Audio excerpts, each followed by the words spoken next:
All right, thank you all for watching Competing in Cornfields. I'm here with Jesse Lee. Hey guys, what's up? Yo, so we are about 2 weeks out of your upcoming fight at Pinnacle Bank Arena. How are things going? Good. We worked on a lot of takedown defense from the last fight. Got a little exposed a little bit, so worked on a lot of takedown defense. We're coming in hot. Got a lot of stand-up sequences ready to show out, and hopefully I can put on a good performance this time around. Yeah, definitely. Yeah, real crisp striking for sure. And what does it mean to be at Pinnacle Bank Arena versus other venues, you think? It's huge, especially for me just growing up in Lincoln here. It's just the biggest arena here in Nebraska now. The biggest pro sports come here. We've had NBA show up in the Pinnacle Bank, UFC, so it's a big honor, and I like that it's such a recognizable arena, especially for Nebraska. So whenever I tell people, I'm fighting for Pinnacle or at the Pinnacle Bank Arena, they're like, holy shit. So Yeah. it's pretty cool for me, man. Yeah, like Nick Constein would say, everybody gets to be a rock star for the night. Yeah. You know what I mean? Like where Kenny Chesney gets ready, you're getting ready. Hell you yeah. know? Yeah, it's pretty cool, especially they set it up real nice at Pinnacle Bank Arena. You walk into the locker room, they got your name, a big-ass sign for you. You got, your bottles of water, your tape, your fucking bucket. You got everything you need, so it's real nice. They set it up perfect there, and yeah, it's a good environment, too. Last time we had some restrictions, but it was still packed in there. Yeah. It was loud. It was awesome, so I can't wait, man. Yeah. Shout out to Dynasty Combat Sports. And then can you tell us a little bit about yourself and your martial arts background? Yeah, so I grew up, just playing the normal sports. My dad was a boxer, though, so we always had that stuff in the garage. So we learned to fight growing up, knew how to throw punches and stuff, defend ourselves. And then after high school, I didn't want to go to college to play, some normal sport. So I just started watching a lot of UFC, and I actually really fell in love with GSP. And he actually had just retired for the first time, but yeah, I really, really just fell in love with all of his movements and stuff. And then I started, when I was about 19, I started training a lot of stand-up. About 2 years later, then I started doing all mixed martial arts and had my first fight about 2 months after that. So it's been pretty quick, man. As soon as it started, it's just like you train 5 days a week, so the time goes by pretty fast. What do you think about the GSP Johnny Hendricks fight? Where do you sit on that one?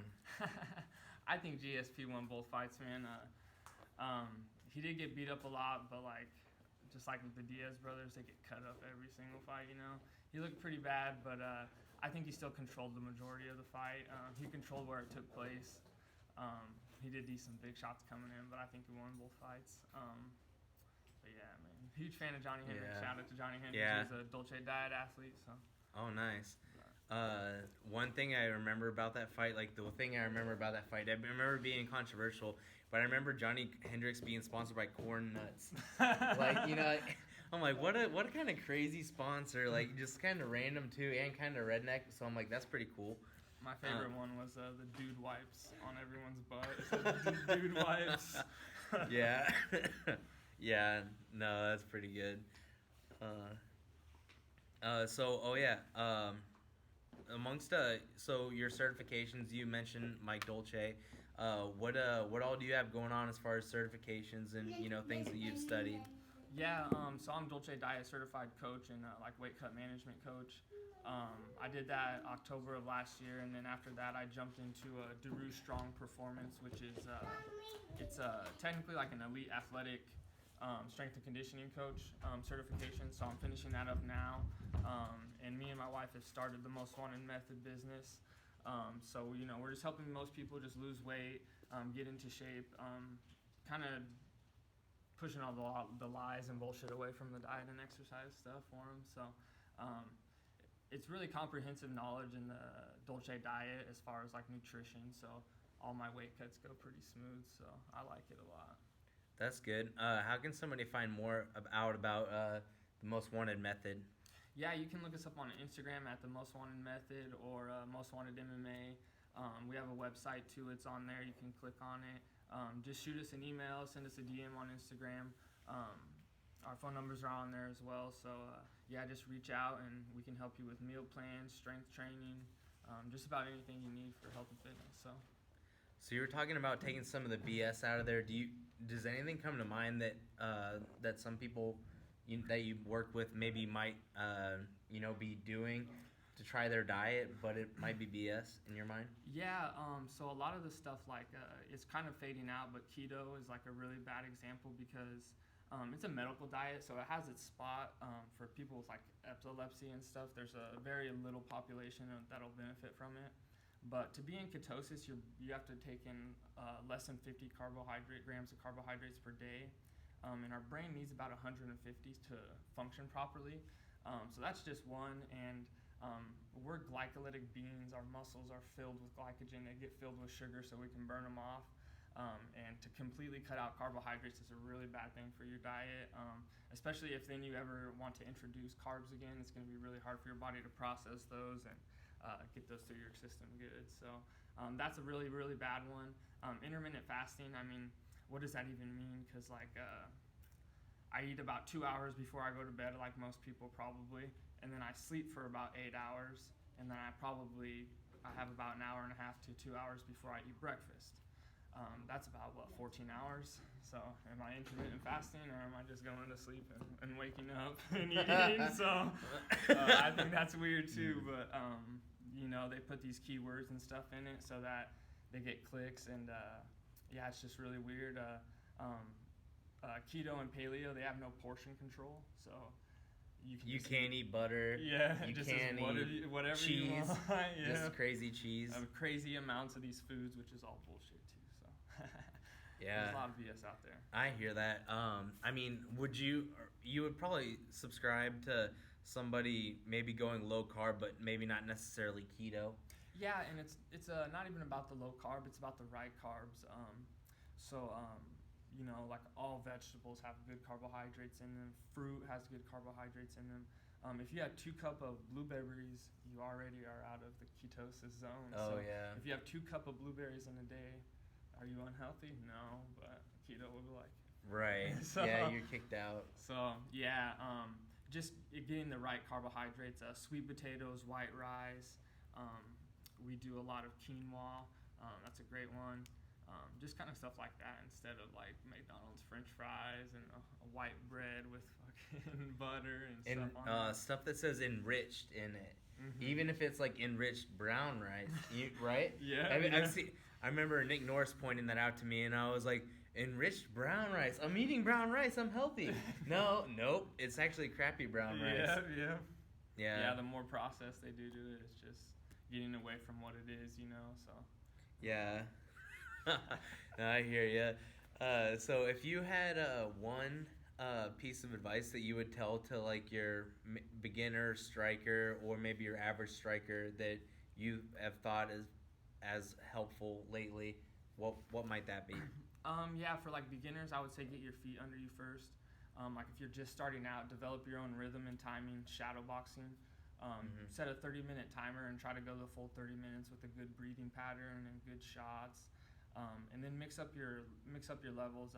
If you're somebody who's already sparring or already fighting, if you know about like baseball, I like to think of the body as like the strike zone. And a pitcher doesn't want to throw right down the middle every time. He wants to miss sometimes. He wants to hit the up and down corner, the left and right corner. So I like to think of it like that, right? A strike zone. Hit the leg, hit the outside of the leg, the inside, the face, the body. Throw a hook, an uppercut. All shots that come at different angles, at different levels of the body. I think that was really what helped me out. And then being calm, right? When you're sparring someone, a lot of people get nervous. They start thinking about all of the shots that they learned and how to set those shots up. You really just need to focus on the person in front of you and then breathe.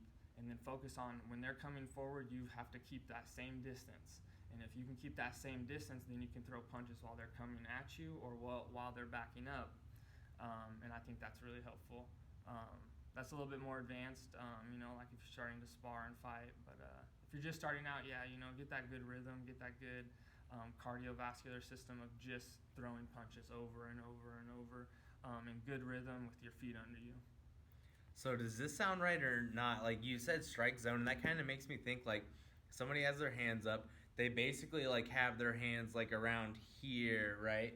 Not down, like not like crazy high. Do you think that you kind of keep your hands in a strike zone or at least a box? Yeah, you definitely want most part? to. You want to keep your hands up and especially like a strike zone, like especially so like say a fastball or changeup, right? You can crack them with a good jab, a fast jab, and then just slow it down so they think that they have your timing, and then come over the top with something else. But yeah, you want to get them to tense up and relax their guard. If you can start to see them do this, then you can start to sneak those shots in on those timing. So yeah, and you do want to keep that guard up. I like to think of your head can move in a triangle. So if you're in good defensive rotation with your hips and your shoulders, your head can move in a triangle and you can still be protected. So. Yeah, I mean that sounds good. And last thing that I wanted to ask is, what motivates you, and if you can share any goals that you have. If not, that's okay. No, yeah. My wife, she's awesome. She's been a driving force for everything. I know this is just the beginning to our whole journey and stuff, but she's already sacrificed a lot for us to be here.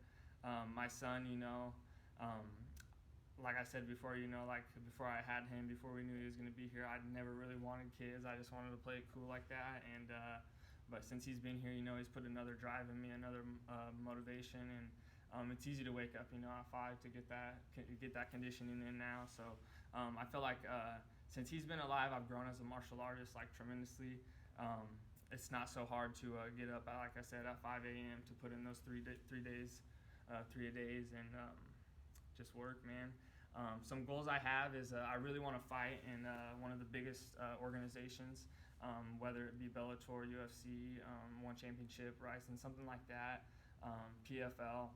I really want to make it to one of those big organizations. I think I have the skills and the willpower to do it, and it's just about getting all my timing and getting everything to flow nicely. So Awesome. yeah, All right, thanks, man. Yeah. And that's May 15th.